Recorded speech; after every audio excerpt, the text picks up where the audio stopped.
బతుకమ్మ నవరాత్రుల్లో 4వ రోజు నానబియ్యం బతుకమ్మ. ఈరోజు బతుకమ్మను నానబెట్టిన బియ్యంతో పాటు పాలు, కొబ్బరి తురుము, బెల్లం కలిపి నైవేద్యం చేస్తారు. నానబియ్యం బతుకమ్మ కథ. ఒక పేద రైతు ఉండేవాడు. అతను పొలాల్లో ఎంత కష్టపడినా వర్షం లేకపోవడం వల్ల పంటలు పండేవి కాదు. ఒకరోజు బతుకమ్మ పండుగలో తన భార్యతో కలిసి పచ్చి బియ్యం నానబెట్టి గౌరీదేవికి సమర్పించి ఇలా వేడుకున్నాడు. తల్లి, పచ్చి బియ్యం అంటే జీవనానికి ఆధారం. నీవు అన్నపూర్ణ, నీవే మా ఆహారానికి కారణం. మా పొలాల్లో బియ్యం పుష్కలంగా పండేలా దీవించు అని వేడుకున్నాడు.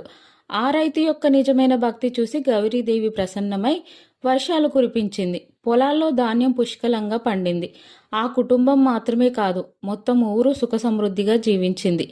నానబియ్యం బతుకమ్మ అనేది అన్నపూర్ణ తల్లి కరుణకు సంకేతం.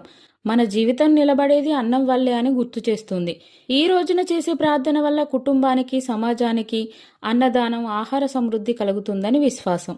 Please like, share, subscribe.